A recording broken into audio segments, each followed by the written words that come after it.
Hi Ananya, very good afternoon and congratulations thank you so much sir, thank you. and happy Diwali in advance। और it's already Diwali sir. मैं ये बात बोलने वाला था कि ऑलरेडी दिवाली सेलिब्रेशन तो रिजल्ट से यस 27 सर, से ही स्टार्ट हो गए थे। Yes sir. सो कैसे, how did the celebration started, कैसे स्टार्ट हुआ, कैसे न्यूज़ मिली आपको? सर रिजल्ट तो मैंने खुद ही देखा था, फिर मैंने अपने हम्म, फैमिली को कम्युनिकेट किया। मैं दिल्ली में रहती हूँ तो मैंने फोन करके बताया, सब बहुत खुश है। खुशी हम्म। से ज्यादा रोना आ रहा था पहले तो, बट वो खुशी के आंसू थे। सो अनन्या, आप दिल्ली से हैं या you are from Rajasthan? No sir, I am from Bihar sir. Okay. So आप बिहार से हैं, दिल्ली में आप अभी you are in Delhi, so you are yes sir. Practising practising आप कहीं प्रैक्टिस कर रहे हैं? No sir, I am prepare for judiciary only sir. Okay. और बिहार, दिल्ली, राजस्थान, तीनों स्टेट्स में आपने सेलिब्रेशन का जो एनवायरनमेंट था वो क्रिएट कर दिया। Yes sir, absolutely so sir. Ananya, tell us about your journey, कैसे स्टार्ट हुआ ये लॉ में आने का? कैसे आपको लगा कि मुझे लॉ करनी है, फिर मुझे जुडिशरी में जाना है? सर लॉ तो बहुत कोइंसिडेंटली था। पहले मेरा पीसीएम था, फिर वो अच्छा नहीं लग रहा था तो मैंने लॉ चूज किया। हम्म, फिर जब मैं second year of law college में थी तो मेरे हम्म, कॉलेज में एक सेल है जुडिशरी करके, लॉयड लॉ कॉलेज में, ग्रेटर नोएडा से हूँ। हम्म, तो वहाँ पे एक सेल है, तो वहां से वो एनवायरमेंट मिला कि अच्छा जुडिशरी कैरियर करियर ऑप्शन है जिसमें आप परस्यू कर सकते हो और काफी अच्छा है। तो वहां से एक दिमाग में था कि अच्छा करना है करना है। फिर जब कॉलेज खत्म हुआ तो राजस्थान 2021 मेरी मेरी ग्रेजुएशन 2020 में हुई है। फिर 2021 में जब पहला राजस्थान आया था तो मैंने राजस्थान दिया था वो वाला। बट वो इंटरव्यू तक गई थी, फिर 1.5 मार्क्स से रह गया था, तो फिर सर वो जर्नी कंटिन्यू रही उसके बाद। सर ये सेकंड अटेम्प्ट था राजस्थान का। तो अनन्या, आपको ऐसे नहीं लगा 1.5 मार्क्स से मेरा सिलेक्शन नहीं हुआ? तो कई कैंडिडेट्स बोलते ना कि लक मेरा फेवर नहीं किया, क्योंकि इतना आप नजदीक थे, यस। बहुत, यू आर वेरी क्लोज। तो ऐसा फीलिंग नहीं आई कि मैंने तो अपना 100% दिया था लेकिन मेरी लक ने मुझे फेवर नहीं किया? तब आपको ऐसा लगा था? क्योंकि बहुत से स्टूडेंट्स को ही लगता है। यस सर, दो मैं बहुत डिसहार्टेंड थी बट अंदर से एक बिलीव थी अभी 1.5 मार्क्स से रहे तो नेक्स्ट टाइम मैं judiciary Rajasthan judiciary specially clear कर लूंगी। तो मैंने इसको बहुत पॉजिटिवली लिया था और मेरा बस यही था कि राजस्थान फिर से जब भी आए तो अभी नहीं छोड़ना है उसको। सो आपने फिर प्री के लिए कैसे प्रिपरेशन, माइंडसेट क्या था आपका प्री के लिए प्रिपेयर करने के लिए, मेंस के लिए प्रिपेयर करने के लिए? Yes sir. सर राजस्थान के लिए मुझे लगता है प्री और मेंस दोनों के लिए बैरेक्ट सबसे इम्पोर्टेंट है। अभी जैसे राजस्थान का पैटर्न इस बार काफी चेंज हुआ था। राइट। तो प्री के लिए और मेंस के लिए मुझे लगता है दोनों के लिए बैरेक्ट काफी इंपॉर्टेंट है। मैंने मेंस में भी बैरेक्ट ही लिखे थे क्योंकि वहाँ पे 2 मार्क्स 3 मार्क्स 4 मार्क्स के क्वेश्चन आते हैं। और सर जहां तक रही प्री की बात, तो लॉ प्रेप जुडिशरी ने एक ऑल इंडिया टेस्ट कराया था प्री से जस्ट पहले। तो उसमें मैं सेकंड आई थी, मेरे 92 अरे या वाह। 93 मार्क्स थे सर। तो वहां से जब प्री के बाद वो, उससे पहले वो टेस्ट देने के एक हफ्ते पहले वो कॉन्फिडेंस आ गया था, नहीं प्री तो हो जाएगा, तो वो कॉन्फिडेंस के लिए बहुत अच्छा था सर वो टेस्ट। फिर मेंस के लिए भी मैंने बैरेक्ट ही किया था सर। वेल, ये बड़ा सुन के बड़ा अच्छा लग रहा है कि आपकी जर्नी में भी हमारा एक ये रोल रहा कि आपको एक बिल्कुल। कॉन्फिडेंस जो लॉ प्रैप जुडिशरी की तरफ से मिला, कि और आपको लगा कि हाँ मैं प्री क्वालिफाई कर सकती हूँ। फिर मेंस में आपने क्या किया? मेंस में भी हम लोग काफी टेस्ट सीरीज कंडक्ट करवाते हैं, स्टूडेंट्स के लिए प्रैक्टिस करवाते हैं। तो आपने किस किस तरीके से प्रैक्टिस की? Yes sir. सर मेंस के लिए मैंने क्योंकि पहले भी दिया था तो मुझे पता थी कि क्या कमियां हैं मेरे में, मेरी आंसर राइटिंग प्रैक्टिस से थोड़ी नहीं हो पाई थी। तो मैंने इस बार मेंस पे खुद पे फेथ रखा था क्योंकि मुझे एग्जैक्टली इसकी स्ट्रैटेजी पता थी राजस्थान की। तो मैंने आंसर राइटिंग प्रैक्टिस करी, यूट्यूब के वीडियोस बहुत सारे मैंने देखे थे। लेकिन मैं खुद पे बिलीव था कि अगर आप डायरेक्ट कर लेते तो राजस्थान हो जाएगा, तो फिर मैंने वही किया था सर बस। सो आपको ऐसा नहीं लगा कि मैंने सिलेबस तो प्रिपेयर कर लिया है मेंस के लिए, यस सर। बट ऐसे राइटिंग भी इंपॉर्टेंट होता है, यस सर। ऑर्डर राइटिंग भी इंपॉर्टेंट है, जजमेंट राइटिंग भी इंपॉर्टेंट है, तो आपने कुछ एडिशनल उसके लिए कोई स्ट्रैटेजी बनाई थी या कुछ प्लान बनाया था कि मुझे न्यूज़पेपर रीड करने हैं या मैगजीन्स पढ़नी है, आर्टिकल्स पढ़ने हैं, ऐसा कुछ किया था आपने? Yes sir. Sir judgement writing और ऑर्डर राइटिंग के लिए मैंने एमपी और छत्तीसगढ़ के मेंस भी लिखे थे, तो वो वाला पोर्शन थोड़ा स्ट्रांग था। और राइट। ऐसे पेपर के लिए सर इस बार बहुत अनप्रिडिक्टेबल हुआ है वैसे तो राजस्थान में। मेरे खुद के 7 मार्क्स ही दिए इंग्लिश में, तो मुझे लगता है ऐसे पे मुझे ज्यादा कमेंट नहीं करना चाहिए। लेकिन मैंने गूगल पे ही बेस्ड रखा था, मैंने सारे टॉपिक्स के गूगल से अपने पॉइंटर्स निकाल के लिखे हुए थे और वही पॉइंटर्स याद किए थे। और राजस्थान का ऐसे मुझे, मैंने पिछली बार नहीं किया था तो मुझे लगता है कि राजस्थान के ऐसे बहुत इंपॉर्टेंट हो जाता, तो वो फेयर और फेस्टिवल्स वाले मैंने अच्छे से याद किए हुए थे, तो वो मैंने अच्छा लिखा था। और सर मैंने मेनली गूगल बेस्ड ऐसे तैयार किए थे सर। सो आपको इंटरव्यू में ऐसे क्वेश्चंस नहीं पूछे कि राजस्थान के कल्चर के बारे में या जीके के बारे में? कैसे क्वेश्चंस थे आपके इंटरव्यू में? Yes sir. सर राजस्थान में पर्सनल क्वेश्चन कुछ भी नहीं थे। उन्होंने ना मेरा हुँ, बैकग्राउंड पूछा, ना कुछ भी नहीं पूछा मुझसे। बस हुँ, उन्होंने पूछा कि आपने राजस्थान का एग्जाम पहले दिया था या नहीं दिया था, बस यही क्वेश्चन हुँ, था। फिर हुँ, सारे लॉ के क्वेश्चन थे, बहुत सारे लॉ के क्वेश्चन थे। मेरा इंटरव्यू 25 मिनट्स टू 30 मिनट्स गया था सर। और हुँ, कस्टम भी पूछे थे एक दो, जो मुझे पता थे, थोड़े बहुत मैंने पढ़े थे, क्योंकि मुझे पता था कि लास्ट टाइम जब मैंने इंटरव्यू दिया था तो उन्होंने बहुत सारे रिवर्स और ये सब पूछे थे जो मुझे नहीं आते थे। तो मेरा मेन फोकस था कि राजस्थान के बारे में पढ़ के जाना है। और वो बहुत अच्छी बात है, आप पहले से ही वो राजस्थान से आपको प्यार करवा देते हैं फिर। अनन्या, यहाँ पे 2 एस्पेक्ट्स हैं, मैं आपका डिस्कस करना चाहूँगा कि फर्स्ट एस्पेक्ट तो ये है कि ना बहुत सारे एस्पिरेंट्स के माइंड में एक माइंडसेट बना होता है कि हम लोग राजस्थान से नहीं हैं, सो पॉसिबिलिटी नहीं है हमारा होने की। ऐसा कई परसेप्शन बना हुआ है, ये पता नहीं कहाँ से परसेप्शन डेवलप हुआ है। लेकिन आप यहाँ पे हमारे सामने हैं, हमारे साथ हैं और आप इस बात का खुद एक एग्जाम्पल हैं कि you are originally from Bihar, आप यस दिल्ली में सर। रह रही हैं, राजस्थान के लिए प्रिपेयर किया, राजस्थान में आपका सिलेक्शन हुआ। सो वो जो डाइवर्स बैकग्राउंड है वो अल्टीमेटली आपको हेल्प करता है। द ओनली रिक्वायरमेंट इज कि आप राजस्थान को जानो। अनन्या, यू वोंट बिलीव कि मॉक इंटरव्यूज में मैंने बहुत सारे क्वेश्चंस पूछे थे राजस्थान कस्टम्स के बारे में स्टूडेंट से। तो बाद में स्टूडेंट्स पूछ रहे थे कि सर आप ये कस्टम्स के बारे में क्यों पूछ रहे हो? सो तीज के बारे में, गणगौर के बारे में, राजस्थान के टेम्पल्स के बारे में, फोर्ट्स के बारे में। सो दे आस्क्ड मी, सर ऐसे क्वेश्चंस आप क्यों पूछते हो? क्या ऐसे क्वेश्चंस आ सकते हैं? सो आई टोल्ड एवरीवन कि आपकी प्रिपरेशन जो है वो 360 डिग्री प्रिपरेशन होनी चाहिए। जैसा कि अभी आपने कोट किया कि रिवर्स के बारे में भी आपको पता होना चाहिए। लेकिन शायद हमें लगता है कि आपका जो एक्सपीरियंस था, जो प्रीवियस एक्सपीरियंस था, इसने आपको काफ़ी काफ़ी आपको हेल्प किया।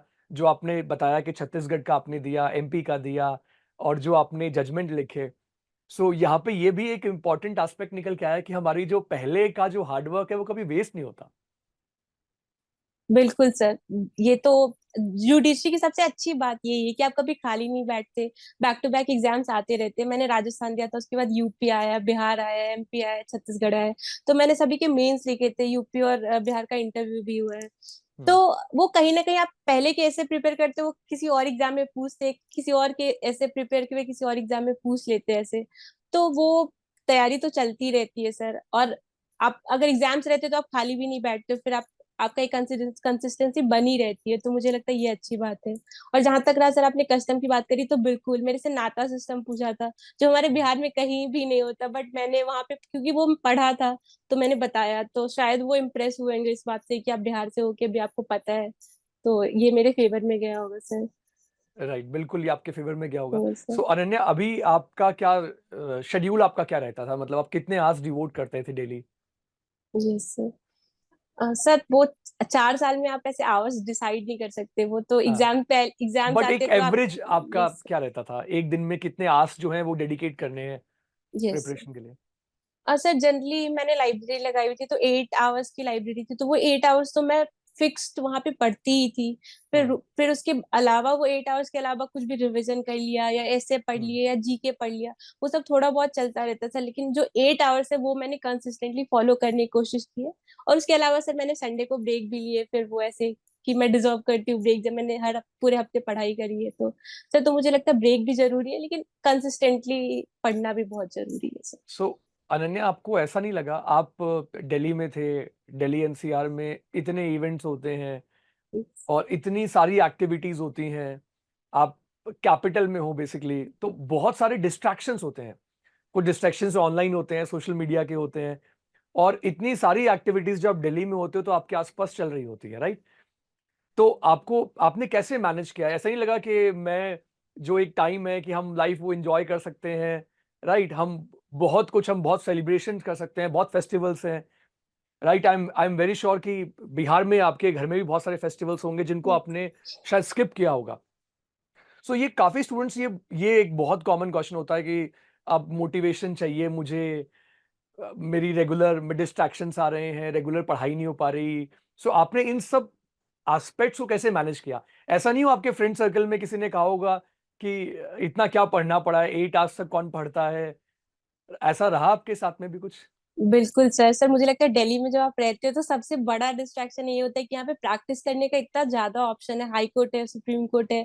तो कहीं ना कहीं लगता है कि जब सारे दोस्त प्रैक्टिस कर रहे हैं तो मुझे भी जाना है, मैं क्यों लाइब्रेरी में बैठी हूँ जब सब पूरा वर्ल्ड एक्सप्लोर कर रहे हैं। तो सर लगता तो था, बट एक अंदर से मोटिवेशन हमेशा से रहा है कि नहीं जुडिशरी ही करनी है।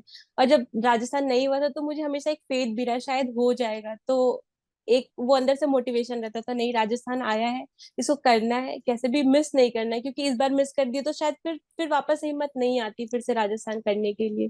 सर तो वो एक मोटिवेशन बस रहा है। बहुत सारे फेस्टिवल्स मिस करे हैं, मैं घर नहीं गई हूँ कितने कितने टाइम तक।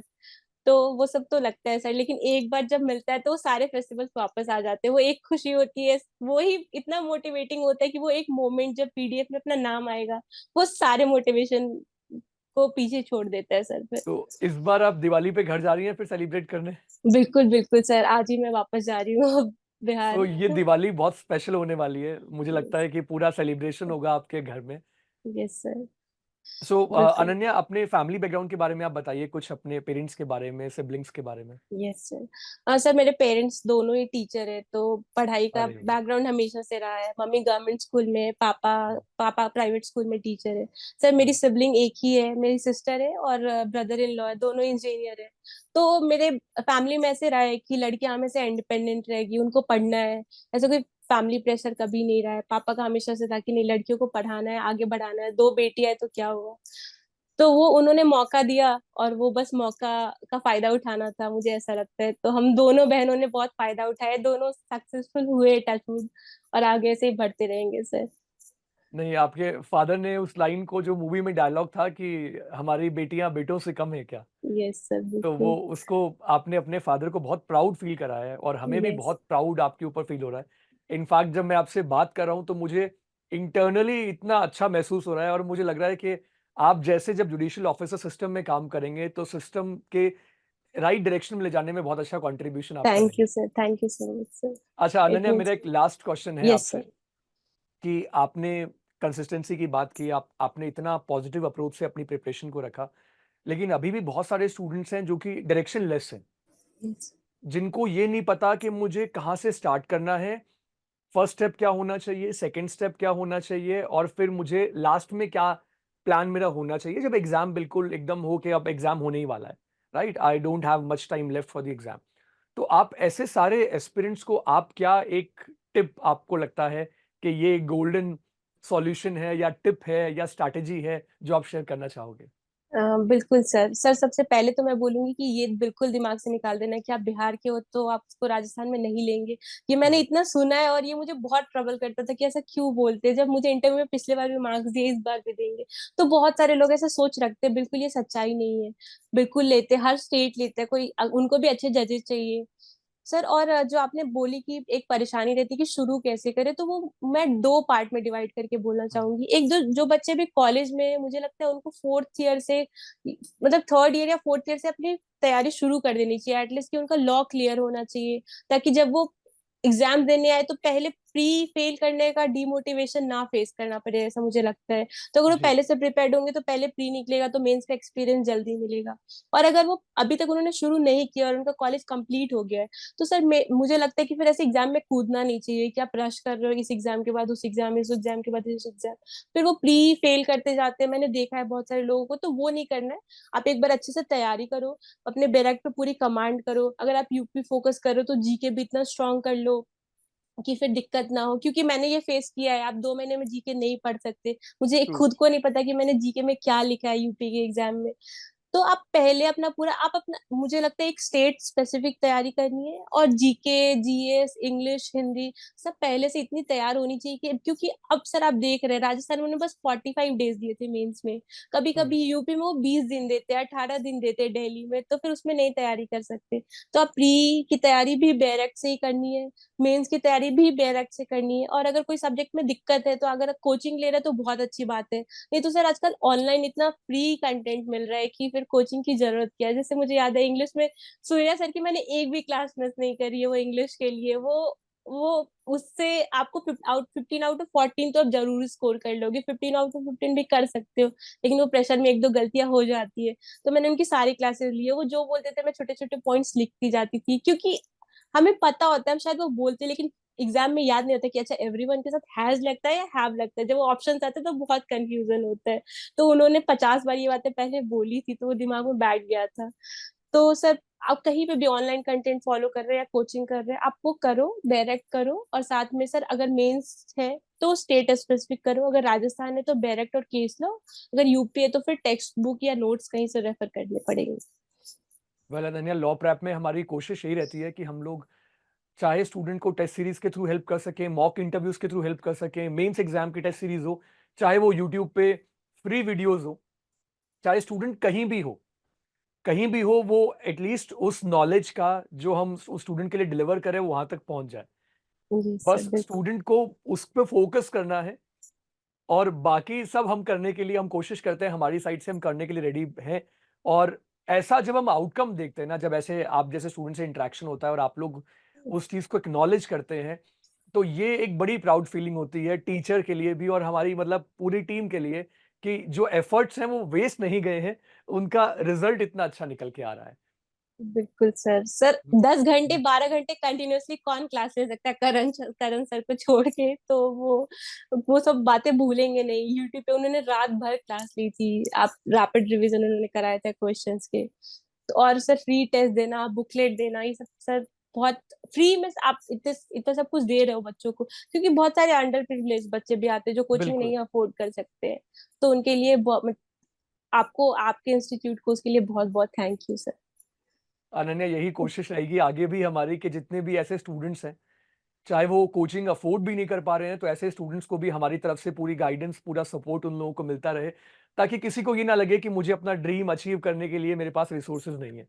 Well Ananya, thank you so much for joining us, thank you and so much sir for we would giving me like the to opportunity. congratulate you again for your this great success, grand success, in fact, rather I should say, and we wish you a very happy Diwali। और अपने घर पे भी आप सभी लोगों को हमारी पूरी लॉ प्रैप जुडिशरी टीम की तरफ से विश कीजिएगा। बिल्कुल सर। एंड आप जब भी राजस्थान आए तो हम आपको बिल्कुल अपने ऑफिस में बुलाना चाहेंगे और हम लोग एक 1-to-1 डिस्कशन जरूर करेंगे। बिल्कुल sir, thank you so much sir for giving me the opportunity, and happy Diwali to you too sir. Happy Diwali, thank you so much, take care, God bless thank you, you bye sir, bye. Thank you, bye.